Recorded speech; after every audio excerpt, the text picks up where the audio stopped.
Okay.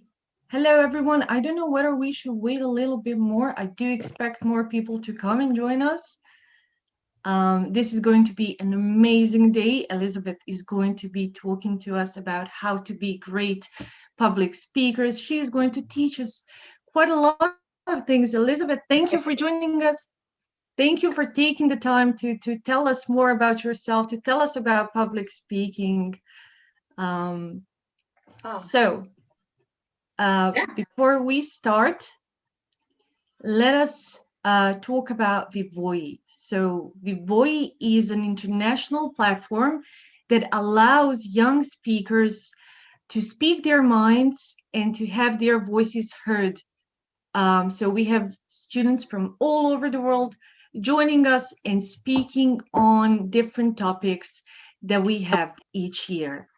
Um, so basically, WeVoi is an online platform for speakers aged 9 to 24. It helps you share your mind and it helps you inspire others. It helps you realize your potential and it helps you raise your voice and voice your ideas. So, how does WeVoi work? WeVoi has national and global rounds. So you get to join our national round, either one of our national rounds, and then qualify for our amazing global round. We have different topics that you can choose from and voice your thoughts on it. But before we talk more about WeVoi and show you the winners of last year and how amazing our speakers are, let us talk a little bit about Elisabeth. So Elisabeth is an international professional singer, voiceover artist, writer, and voice and performance coach. So she has been a professional performer since the age of 8. Incredible. And she lends her voice, expertise, and coaching to some of the biggest brands in the world, like Disney, Apple, H&M, Just Eat, Fisher Price, and My Little Pony.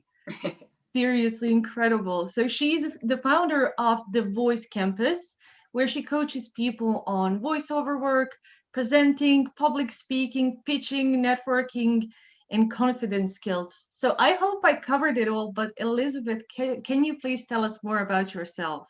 Absolutely. Well, you covered that beautifully. Thank you so much. And thank you for having me. I think it is incredible having a platform like this because we need young people's voices to be heard. It is so important, especially nowadays that, all the old people are maybe not doing such a great job of things. So I think it is amazing that you guys can have a platform where you can also practice your skills because we need your voices to be heard. So yes, as I say, I have been a performer since I was 8 years old. I've sung for royalty on national TV. I'm the voice of so I'm from Denmark, but I live in London. And I'm the voice of a Danish TV channel. So I do and next up this evening, we've got the new episode of blah, blah, blah. But the work with the Fisher Price and My Little Pony, it's because I do voices for toys as well. And Oh my I'm God. Princess Twilight Sparkle, the Friendship Princess. So I do lots of different things with my voice and with obviously body language and performance. But the thing that makes me super excited and the thing that really gets me going is the work I do with individuals, because I want to give people the confidence that not only can they live their best, most inspired life, but that they can share their message and have the confidence to really make the biggest positive impact in the world that they can. And I think using our voice and speaking is the most powerful tool in the world. Agreed. Yeah. Yeah. So Thank you. that's really where I'm coming from. Exactly. And we do hope that WeVoi truly is the right place for our speakers, for our young people of the world, where they do get to share their thoughts, where they do get to share their opinions, and where they do get to, practice their skills and be Yeah. their best selves. Absolutely. Well, it sounds like it. It sounds like this is exactly the right Exactly. So that is why I would love to show to everyone here today the winning speakers of our last year's WeVoi's Global Challenge. So my friend Ineda will be sharing with us 2 videos for you. So let us wait. Okay. Back in 2013, I remember standing in my school's green screen room and filming a session of our primary school student council news show. That certain session, we were talking about the future. We spoke about the upcoming expo, as well as what we thought the world would look like in the future. As you may have guessed, our visions were kind of weird, and we envisioned ourselves in flying cars in an intergalactic civilization with crazy technologies from holographic screens to robots in restaurants. Of course, not all of that is true. Then again, I was only in 2nd grade, and even back then, I knew that the future is always bright. Always. Hello ladies and gentlemen, boys and girls, I'm Sofia Fagihi from Gems World Academy Dubai, and I'm in grade 8. I'll be speaking on the topic of the future is bright because I have always tried to be an optimist, optimistic about the present and future, especially the future. One main reason that the future is bright is technology. Major tech advancements such as machine learning and ultra-smart phones, as well as smaller ones like those new ocean cleanup robots we hear about every day, the very essence of our ever-changing world, are probably the main reasons why the future is bright.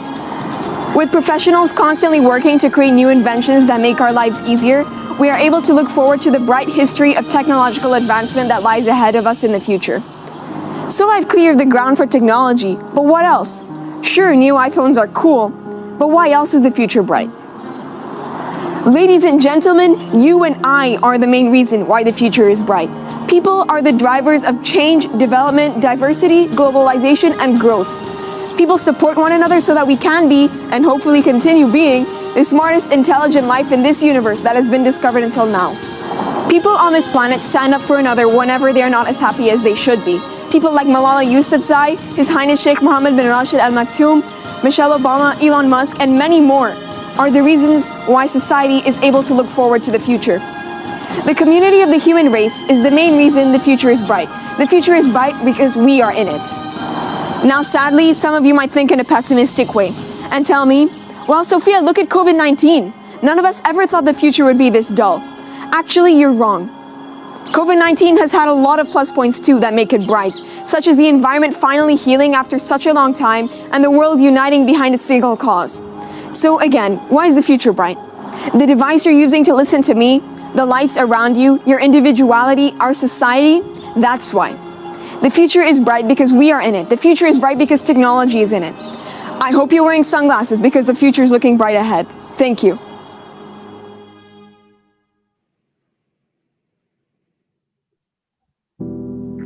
So that was Sophia. Sophia.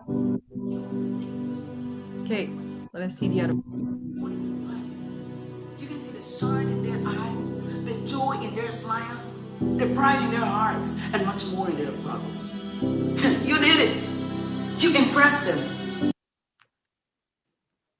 Now, imagine the same situation, but you fought for it. You battled. Limits were exceeded and even barriers were broken. And finally, you reached the stage. You shined. You were admired. You were applauded. Let me tell you something. You didn't just impress them, you inspired them. That's why I say, learn to inspire, not to impress. Because when we impress, we just show our skills, our capabilities, our talents, our gifts. But when we inspire, we give comfort, we give strength, we give support, we give motivation. I say learn to inspire, not to impress. Because Oprah Winfrey can impress us with her money, with her career. But you know what?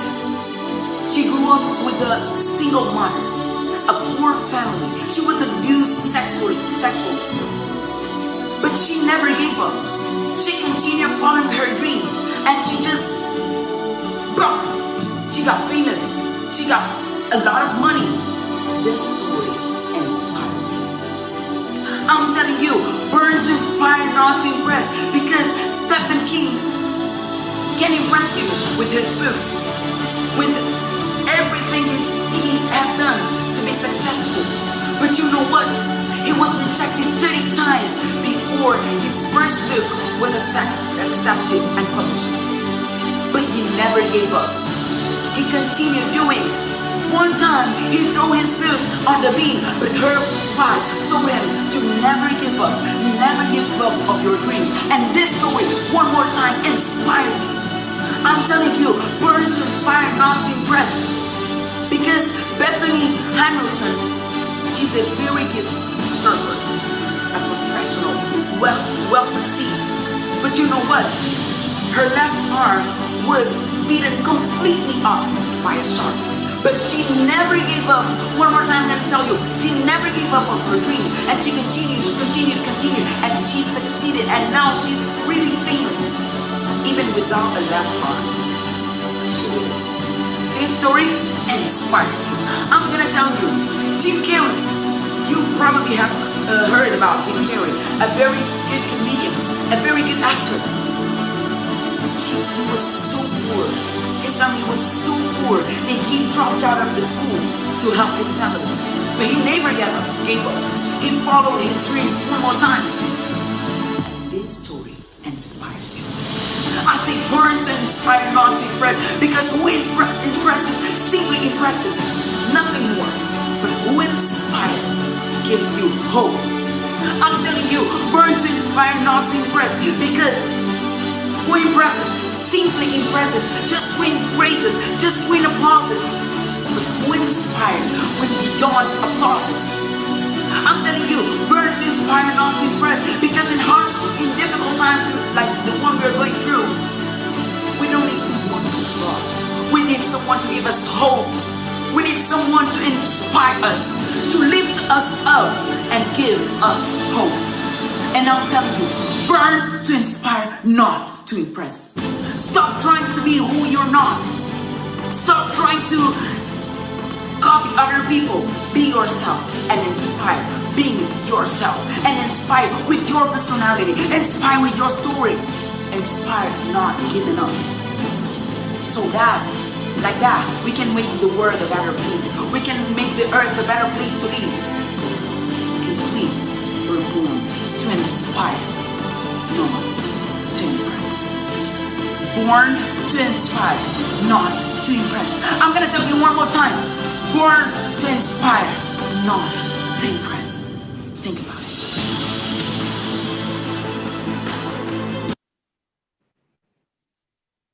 Wow, that was so good. Right, incredible. So last year we've received an incredible amount of applications from all over the world, and everyone can get to check all of the videos out on our YouTube page or on our website. So up until this year, we've only had 2 categories of WeVoi participants. So we had youngster WeVoi and we had teen WeVoi. But from this year, we have several different age groups joining us. So my friend Ineda is going to share with you our website right now, and you will see where you can register and what age groups can join us. So basically, we have 2 different themes. Let me share the screen very quickly. Okay. So as you can see on our website, we have 4 different age groups from this year. So we have youngster WeVoi, which is participants aged 9 to 11. Then we have junior WeVoi, which is participants aged 12 to 14. After that, teen WeVoi, participants from 15 to 18 years old. And lastly, but certainly not the least, is our senior WeVoi group, which is participants aged 19 to 24. And again, I would like to remind you that we have 2 different rounds. So we have WeVoi National, and then we have WeVoi Global. So through our 2 WeVoi National rounds, and you can join either one of our national rounds, you get to qualify for our amazing global round. Now, you can see on the screen that we have 2 different separate dates for our national rounds, and each round has its topic from which about which you can talk about. So on the 18th December and on 5th March. So on 18 December, our topic is in an ideal world. And on the 5th December, on the 5th March, our topic is My Voice Matters. So I hope you are able to see it on the screen, but please visit our website, register, and tell us your thoughts, talk about the topics that we've given you. Let us hear you, let everyone hear your voice, your thoughts and opinions, and help us make the change in the world. So now let's go to Elisabeth. Elisabeth, hi again. Please teach us all how to be better speakers. Yeah. So I thought, of course, I don't have that much time and I can talk about this topic for hours and days on end, but there's 3 key areas that you really need to work on if you are going to be a very powerful, confident, and magnetic speaker who's going to be engaging and who's going to be, making a difference in the world. So you have to work on you. You have to work on your message and you have to work on your delivery. And that's what I work with all my clients on. So I thought I've got about 15 minutes, I believe. And I'm going to give you the top problem in each of these areas. And then I'm going to give you some super easy solutions that you can apply. And I think that in a way, if we don't work, nothing works. And you have to make sure that if you've got your mindset straight and you're not afraid, you don't suffer from all these fears that we see, and you have your message straight, but then if your delivery lets you down, it almost doesn't matter. Same thing if your delivery is great and your message is great, but if you're stopping yourself from sharing it because you feel like you're not good enough, well, then it doesn't work. So why work on you? I mean, if we work, nothing works. And the biggest problem I see with all my clients who come to me is that really they're afraid they're not quite good enough. And I think it's something that we can all relate to, whether you are, and I coach people who are directors of hedge funds, actors in Los Angeles, also coach people who are fitness instructors, dietitians, whatever it might be, but the same underlying problem that stops them from daring to share or daring to go after their dreams is really that afraid that, I'm not quite good enough. And I want to tell you a story from my own life that really changed my mindset around it. And it's something for you guys to remember every time you might be sitting in that, is it good enough? I don't know. Maybe I won't go and speak on the 18th of December for WeVoi,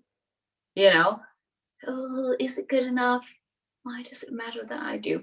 So a couple of years ago, I was in New York getting vocal coaching from this amazing jazz singer.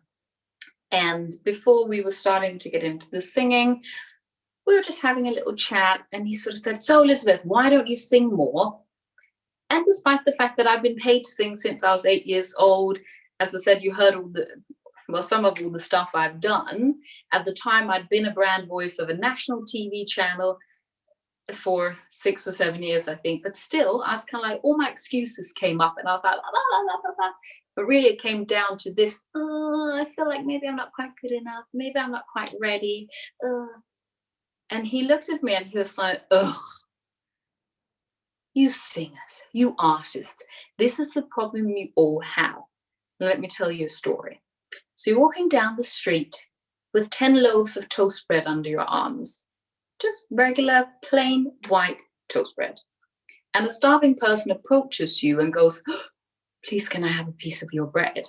And you look down and you're like, oh, no, I'm really embarrassed about this plain white toast bread because it's not very good. So, no, I'm sorry. You know what? No, I don't feel comfortable giving you this bread. It's just not good enough. And he goes, no, it's good enough for me. It's fine. I'm starving. And you go, oh, no, it's really not good enough. So I'm just gonna tell you what, once I have better bread, in the future, when I've tweaked the recipe and, when I have the really good stuff with the walnuts and raisins, then you can have all the bread you want. But I can't give you this bread. And then you turn around and walk away from a starving person who needs what you have to give today, not in the future when you have the fancy bread, but today. And when this guy told me this story, I was like, darn it, it's so selfish not sharing our gifts, because even though that what we have to give today might not be as refined or as intricate or as fancy or as polished as we would like it to be, there is someone who needs that today. So that's why it's so important that you share whatever it is you have now. Start now. And even if you just touch one person with your message, and that sparks a transformation in them, or it sparks an idea that later on they're going to go and actually help a whole load of people with, then that is worth it. It's worth that we get over our fear of not being good enough and just go for it and share, because it is important. So I wanted to share that story because I think it is something that we all come up against, regardless of how much we already know. And I want you to remember this story when you're sitting there going, oh, am I going to join this competition? Oh, I don't know. And at the same time, yes, do it now. And simultaneously, keep working on your skills, keep honing, keep learning more, keep refining, so that when someone comes and says, hey, can I have a piece of your bread? You go, oh, yes, you can, because my bread is freaking delicious. This I want you to remember. Also, if it is that you are sitting going, especially if you're presenting to your peers, that can be much more scary than presenting to anyone else, then write down this: why am I the best possible person to give this talk?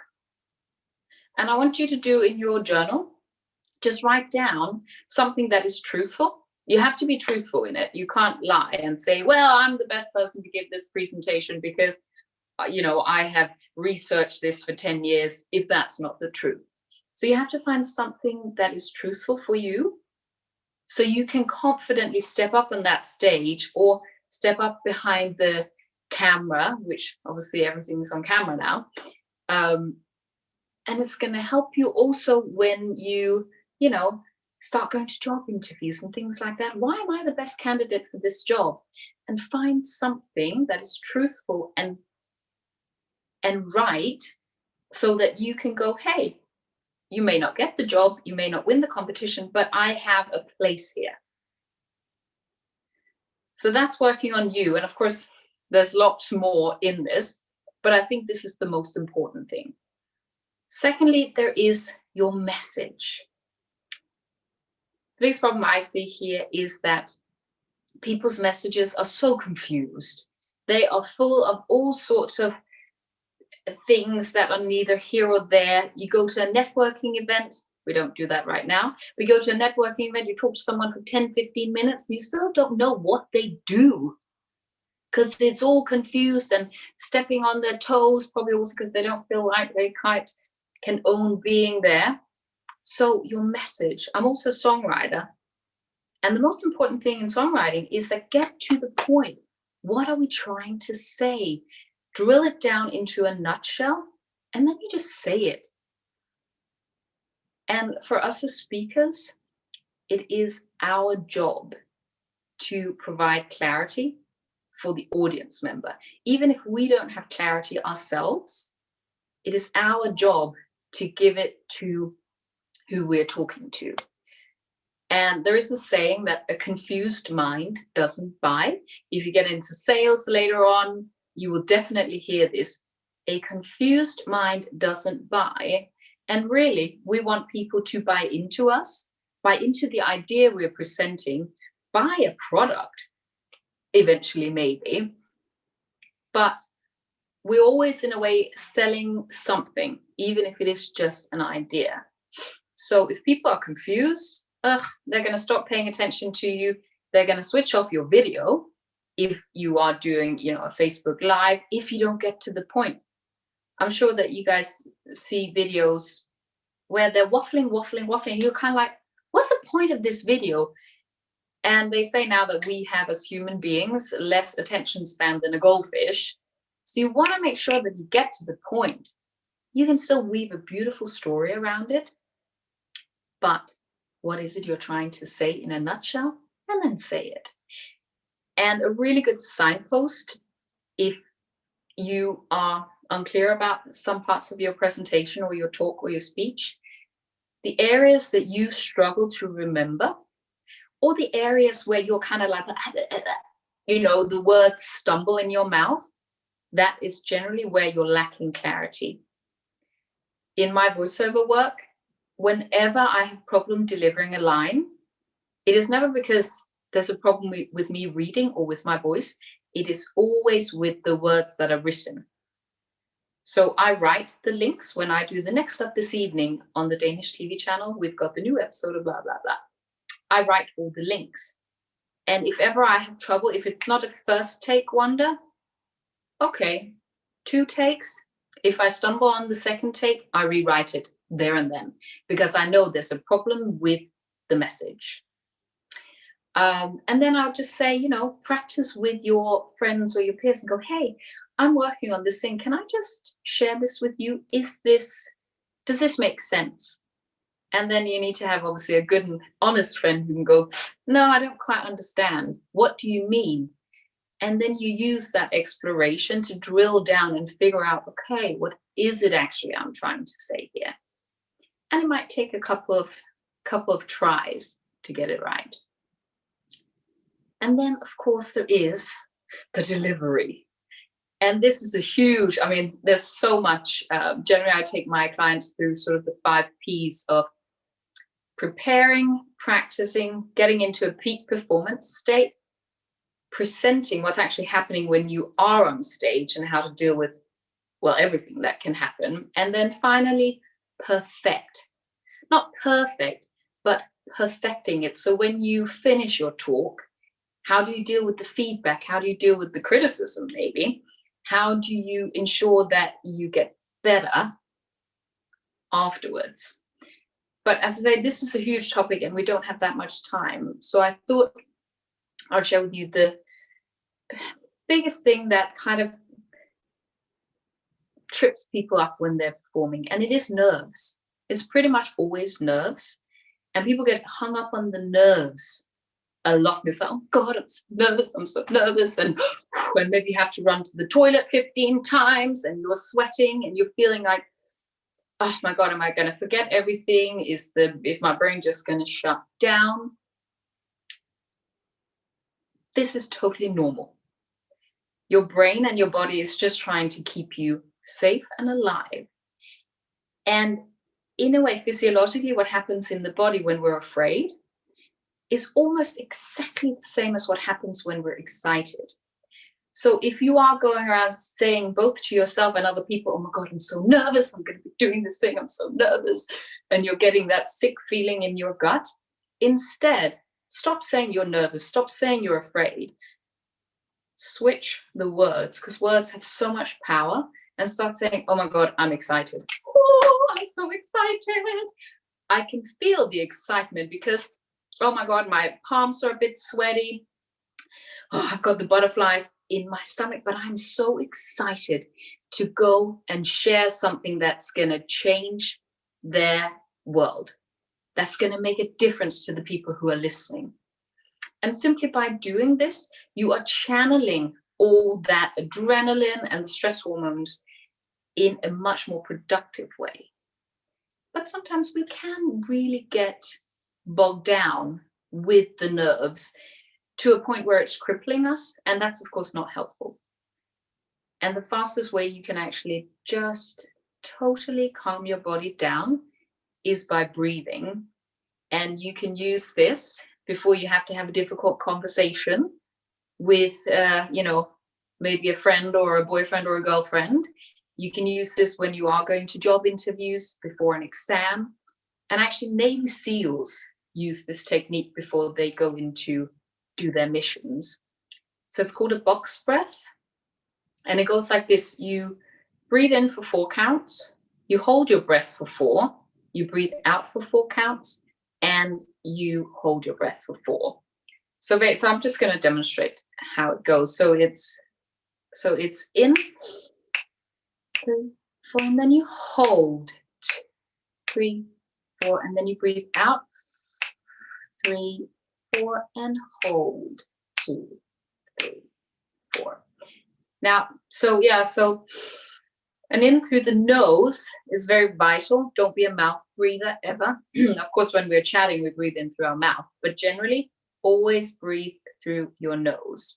So breathe in for 4, hold for 4, breathe out for 4, hold for 4. It is going to calm your body down so the body knows, hey, there's nothing to be afraid of. I am 100% totally safe. So so I thought that would be the best things to share with you guys. Of course, you are everywhere in your journey. So and then I'll just say, have variety, and make sure that if you are doing YouTube recordings, that you look into the camera of your phone and not look at yourself. So you got to look at the camera, which feels odd at first, but we see so many people and then you can't connect. You know, you want to look people in the eye, and that means not looking at yourself, but in the little camera hole on your phone or your computer. So yeah, do we have some questions? Thank you, Elisabeth. That was a great speech. I believe everyone learned a lot, but we do have a question for you in the chat box. So Malsena said, can you really overcome stage fright?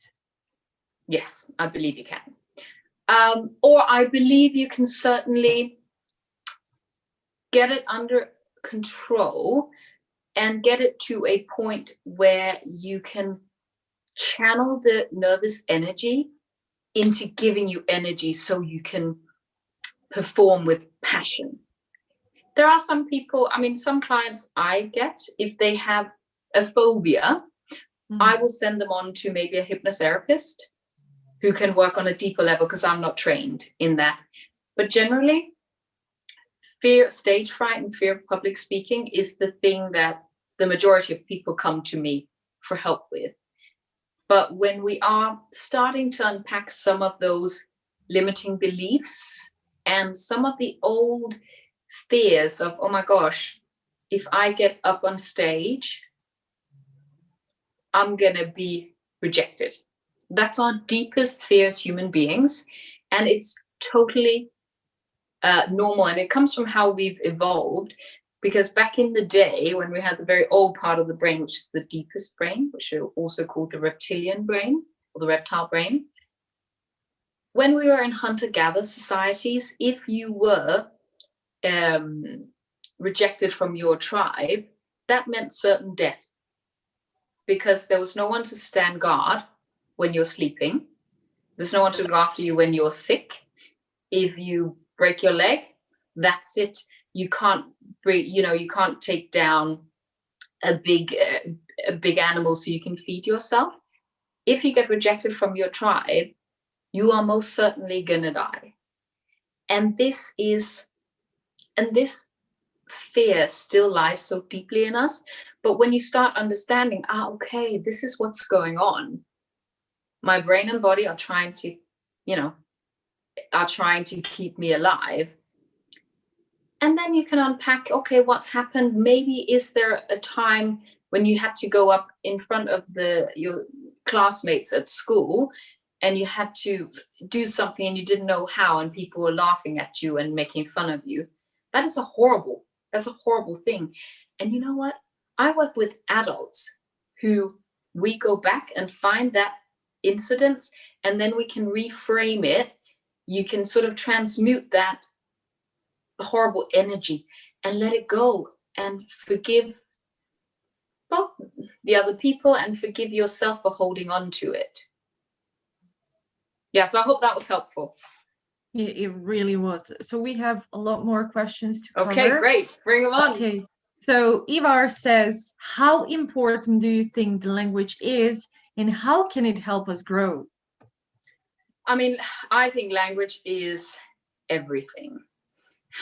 How you talk to yourself and how you talk to others informs everything. We can choose empowering language and we can choose disempowering language. And how you tell a story, I use an example from when I was at a networking event, and this person was like, oh yeah, well, you know, I'm really an accountant, but I mean, I'm also trying to be a coach because I really, but at the time, you know, I just kind of want to help people, so I'm just coaching for free. Can I coach you? And you're like, ooh, no. If she reframed that story and was like, hey, I'm Anna, I'm an accountant, but really I'm so passionate about helping people. So at the moment I'm building my business. I'm looking actually for people to take part of a beta testing of my program. And so I'm going to do it totally for free because I'm also looking for testimonials to see how this is really changing people's lives. And, you know, would you be interested? Can I tell you more? See, she's not lied. She's said the same thing, but in choosing how you use the language and how you speak, you are either disempowered and come across as not serious, not professional, definitely not someone you want coaching you, to someone who you're like, oh, I respect that. You're clearly a professional, because if you're an accountant, that's a lot of studying. That's a lot of knowledge you have to have. I respect that. But also I respect the fact that you are entrepreneurial. You want to go for things. So yes, I think language is immensely powerful. And see how you speak to yourself. If you knock over a glass of water, do you say, oh, I'm so clumsy. Oh, I'm so stupid. Oh, I'm so typical me. Ugh. Or do you say, oh, I knocked over my glass of water. Oh, or if you make a mistake, don't say, oh, I'm so this. You say, oh, I did something stupid.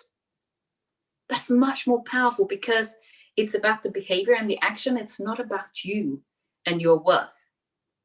Right, next question. I'm just babbling on now. Okay, let's go to this question, which is directly connected to this one. So how does being non-native impact on your public speech? So being non-native does impact. I think we have a little bit more work to do, but we can, and it doesn't have to impact that much actually. But if you have a very strong accent and you are speaking in a language that isn't your mother tongue, you want to make sure that you are, again, with the message, make it as easy for people as possible. It might mean that you're going to have to talk a little bit slower so that it's easier for people to catch up in their brain to really understand what you're saying. One of the best exercises I do, both when I have to do a voiceover job where I am saying something that's difficult, sometimes I have to talk about sort of medical terms. I'm not a medical person. The best way to do it is to over enunciate and speak really clearly whilst you're practicing, because your muscles get used to the way they should work. So you do it super slow. Okay, you look like a fool, but you do it on your own time, so it doesn't matter. But read what it is, and if there are words that you stumble over, or that oh, I'd never say that quite right, and I'm going to put that in quotation marks, then practice it and listen to how someone's doing it. But yeah, so I think you might have a little bit of work to do, but it's not something that should stop you from sharing. You should just maybe pause a little bit longer, speak a little bit slower, and do some practice exercises. That's it. Yeah. Okay, thank you. And the last question that we have is, how can we make our speech engaging? Right. So, what is engaging? It is engaging when you are posing questions that makes people think for themselves and go, oh, okay, what do I do? engaging is having eye contact with people. Engaging is, varying both your pattern of speech, varying your volume, varying how you're using, you can't see that much of me, how you're using your hands, how you are walking if you're on stage. Of course, if it's on video, we're much more static. But people tune out. If you've ever been to somewhere where there's someone singing on stage, that you're not at a gig, but there's someone singing at the background, you kind of go, oh yeah, they sound nice. And then you kind of start tuning them out, because then you're chatting to your friend or you're checking your phone. So it's about varying things. So if I'm going to be talking, I might be like, blah, blah, blah, blah, blah, blah, blah, blah, blah. But then I'm going to stop, pause, and they go, hang on a minute. Subconsciously, they think, all right, something important is happening now. I must tune in. And then I might say, okay, I've talked and talked, but the thing I really want you to know is this. And then I say nothing. And they go, tell us what it is. Tell us what it is. And then you say it. And use your facial expressions. Use your personality, because that's what makes you, you. And sometimes that takes a little bit of time getting used to and getting comfortable with. I would say practice in the mirror. I practice everything in the mirror. Before I was coming on here talking to you guys, whilst I was just thinking, okay, what am I going to be saying? I was in my bathroom talking in the mirror and engaging with myself. How do you like to be? Who do you find engaging? Study them and go, okay, I love it when they do. Okay, that's what they do. I like that. And then just play around with different things, but do it in the mirror or film yourself, because then you can see straight away, I kind of, at that point, my mind glazed over or my eyes glazed over and I was just a bit dead and a bit boring. Okay, then you can see, okay, that's what I need to work on, and try and see, how can I infuse myself? And then I'd say, if you're not doing the breathing exercises, before you go on stage, do a bit of jumping, get a little bit excited, and then fuel that energy. Yeah. Yeah, thank you. I found this really helpful as well, because I am constantly trying to work on my skills as well. And I also practice in the mirror. So that's really great to hear. Yeah, mirror's the best. Yeah, it is. It definitely is. And okay, we just got one last question. It's how can we improve our vocabulary?